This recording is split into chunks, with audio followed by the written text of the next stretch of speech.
चंद्रपूर स्थानिक गुन्हे शाखेच्या पथकाने कारवाई करत रामनगर पोलीस स्टेशन हद्दीतील टाटा शोरूममध्ये झालेल्या चोरीचा यशस्वी छडा लावला आहे।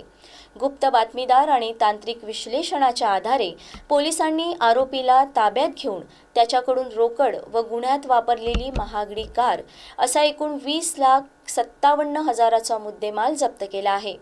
प्रथम दडमल असं अटक करण्यात आलेल्या आरोपीचं नाव आहे। मिळालेल्या माहितीनुसार 2 ऑगस्टला टाटा शोरूममधील गोदरेज लॉकर खोलून रक्कम चोरल्या प्रकरणी अज्ञात आरोपी विरुद्ध रामनगर पोलीस स्टेशनमध्ये गुन्हा नोंद करण्यात आला। घटनेचं गांभीर्य लक्षात घेऊन स्थानिक गुन्हे शाखेच्या पथकाने तपासाची सूत्रे वेगाने हलवली। तांत्रिक विश्लेषण आणि गोपनीय माहितीच्या आधारे पोलिसांनी संशयित आरोपी प्रथम दडमल याला ताब्यात घेतलं।